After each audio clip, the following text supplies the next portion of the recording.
Good afternoon, everyone. Good afternoon, brothers and sisters. Today is a back-to-back celebration. As we all know, the other day we celebrated for the death of Trump Care and Obamacare staying on. And today we have a visitor that we don't need any introduction. We know that he's our mayor, the mayor that cares about our values, and he's here to see the kind of operation that we have done to fight the affordable to fight the Care Not Chaos campaign. We as 1199, as we all say, we are the largest healthcare workers union in the country and in the world. And it's just right that we stand for quality health care. We know that what's real at stake in this repeal and replace. If we don't have a quality replacement of the ACA, we know that in New York State, there's 2.8 million people that will lose health care coverage. Nationally, we know that 24 million will lose health care coverage if they do not replace the ACA with a quality, affordable health care for people. In New York State, there are 33,000 healthcare jobs that could potentially be lost if they repeal and replace Affordable Care Act. 600,000 in the U.S. In the Medicaid cuts, we all know that our communities and our healthcare institutions rely on Medicaid. It's the people who are sick, the disabled, the children who are disabled, and the seniors enjoy those Medicaid programs. And in New York State, what's at stake? 97 billion of Medicaid from 2019 to 2028. And nationally, 883 billion. And this is why we, from day one, as 1199 members and staff, have been burning those lines to make sure that elected officials do the right thing for the patients, for the communities, and we were successful. We didn't know how to derail Trump agenda, but we did it the old-fashioned way. Go crazy in our communities, on town halls, burn the phone lines, and we did it. Of course, the victory is temporary. We will not finish, we will continue, and we will not stop until we see a replacement that is, quality for the patients in our community. And today, I know we have a champion on this issue that is here with us who want to reinforce the victory and how to move forward. Without further ado, I'd like to present our mayor, Mayor Bill de Blasio. I welcome on behalf of our union. Thank you. Thank you.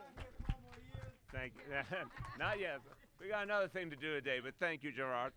Thank you so much, Maria. Very much thank you for your leadership. Thank you to Veronica and Estela and everyone who's here from the leadership and so many active members of this union. Let me tell you, can you hear me in the back?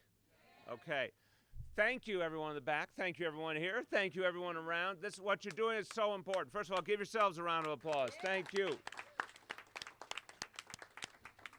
This is so important. You are calling right now into the key states in this fight, because this fight's not over. You know, Maria's right. We've seen some very, very important moves the last few days that show that this is a winnable fight. We've seen some real progress, but we know it's not over. So why what you're doing now is so important. You know, one thing we learned a long time ago is sometimes people try and get us to let down our guard and believe something's over when it's not really over.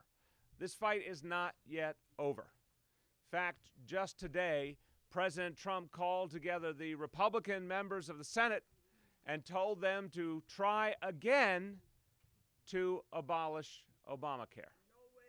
That's what they're trying again. Every time they can't get it together, President tries to get them to go back to the table to find yet another way to take away health care from tens of millions of Americans. So what you're doing is the most essential work at this moment. I know you're reaching SEIU members in these key states, and you're getting them to turn around and call their senators. And that's what's going to make all the difference. because we see how many of these senators are nervous right now, right? We see that's right out in the open. They keep changing their mind all the time because they're hearing so much anger and frustration from the grassroots. You know, I understand some people voted for Donald Trump out of a sense of economic desperation, out of anger at the status quo. And I appreciate that they felt that pain. I wish they had voted differently, but I do understand a lot of people are frustrated. A lot of people are scared for themselves and their family. Well, here's the other thing you should know. A lot of people who voted for Donald Trump didn't actually think he was going to take away their health care, right? Maybe they should have. Maybe they should have been a little more careful about that. But the truth is, they didn't actually think that casting a vote would mean their families would be impoverished. Their families would be less safe, less healthy. But now it's dawning on them. Have you seen what's been happening literally week by week?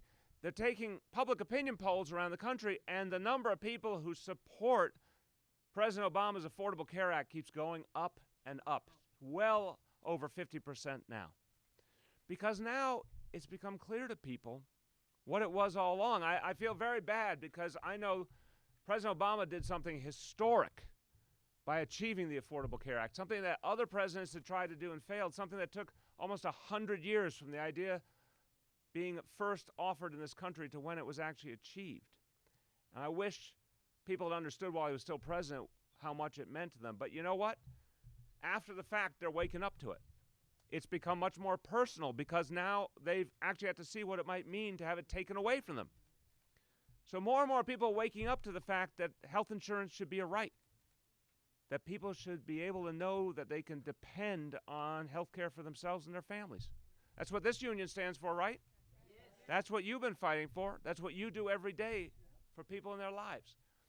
So right now, once again, this fight goes down to the wire. We're hearing there could be a vote as early as Monday or Tuesday next week. And that vote may literally be an attempt to fully repeal the Affordable Care Act. Straight up. By the way, another thing that more and more people are waking up to, this effort by the Republicans is also about trying to give a big tax break to the wealthy. And you know what I said the other day? I said the Republican bill is not about health care, it's about wealth care. It's about taking care of the people who already have all the wealth and power in this country.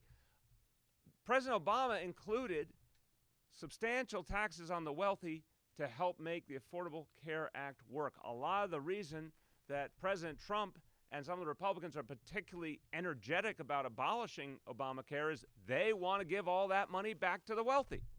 Well, again, when the public wakes up to that more and more, and you're in a position on these phone lines to let people know, tell them how much this is an effort to just put money back in the pockets of those who have so much already. Help them understand there's another game going on here. And that's why getting all of your members to then turn around and call their senators matters so much, because that feeling from the people. And again, we know it's a majority of the American people who do not want to see the Affordable Care Act ended. If they make their voices heard in these key states, those senators are already, you can tell those senators are already on pins and needles. Those calls are going to have an impact. But we need these calls to happen in the next few days, because that vote could be as early next week. Now, look, we should be proud of the fact that this movement has grown up over these last weeks. It's become very, very strong. It's the reason that the original vision President Trump had, remember, he thought he would have had Obamacare repealed by now. He thought it was going to be easy. Remember the day, this is a particularly humorous line for anyone who works in the healthcare field. Remember the day he said, who knew that healthcare was so complicated? I was like, well, a lot of people actually did know that, right? But he thought it was going to be a political breeze. And he saw, against his instincts, that huge fight in the House of Representatives, and an even bigger fight now in the Senate. Because with literally every passing day, more and more people are waking up to the consequences. You heard what Maria said. She talked about the state. Let me tell you about the city. In the city, as many as 1.6 million New Yorkers could lose health insurance. Just think about that for a moment. 1.6 million people could lose the right to health insurance with a stroke of a pen. That'd be the first time in the history of this country that something that so many people depended on was just taken away by their own Congress. And that's why the more people know, that's why every phone call you make matters. The more people know, the angrier they get, the more they'll stand up to make a change.